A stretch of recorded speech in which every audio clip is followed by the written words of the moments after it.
মিটারে চার্জ কাটার নামে ধান্দাবাজি চাঁদাবাজি শুরু হয়েছে। জনগণ এখন ফেসবুকে ট্রল করা শুরু করেছে।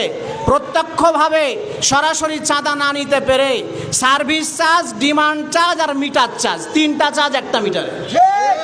ডিমান্ড চার্জ প্রত্যেকবারই লাগে, এরপরে আরও চাহিদা চার্জ, উমুক চার্জ তুমুক চার্জ যোগ করবেন। আমাদের এলাকাবাসীকে নিয়ে, চাঁপাইনবাবগঞ্জবাসীকে নিয়ে আমরা বলতে চাই, এই ধরনের চাঁদাবাজির জন্য, ধান্দাবাজির জন্য সকল ধরনের চার্জ প্রত্যাহার করতে হবে। আর ডিজিটাল মিটারে এমন ডিজিটাল চুরি হয়, প্রিপেড মিটারে এমন ডিজিটাল চুরি হয়, এটা মানুষ বুঝতে পারে না। আমরা মাত্র তিনটি কথা বলতে চাই।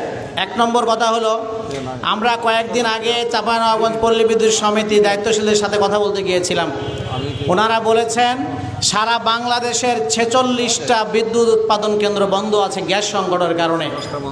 গ্যাস সংকটের কারণে যদি 46টা পাওয়ার প্ল্যান্ট বন্ধ থাকে, এই দায়, এই দোষ কি জনগণের নাকি সরকারের?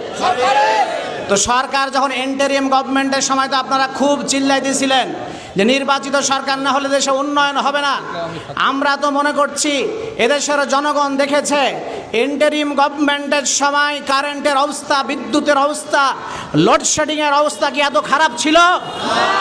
আপনারা যদি বলে থাকেন, চিল্লায় থাকেন নির্বাচিত সরকার হলে দেশের উন্নয়ন হবে, এটাই কি উন্নয়ন যে সারা দিনে 24 ঘন্টায় মাত্র 8 ঘন্টা কারেন্ট থাকবে, বিদ্যুৎ থাকবে?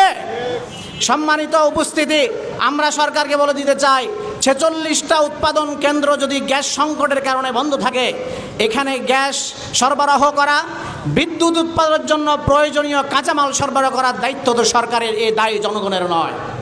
এই জন্য অনতিবিলম্বে, খুব সহসায়, খুব দ্রুতই এই ব্যবস্থা অবশ্যই করতে হবে।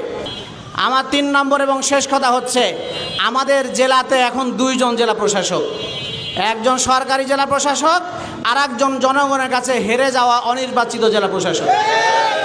আপনি তো অনেক কিছু উদ্বোধন করে বেড়াচ্ছেন, অনেক রাস্তাঘাট উদ্বোধন করছেন, চিল্লা চিল্লা বলছেন সবই নাকি আপনি করছেন। বিদ্যুতের বিপরীতে একটাও কথা বলেন না কেন? জনগণের পক্ষে কথা নাই কেন?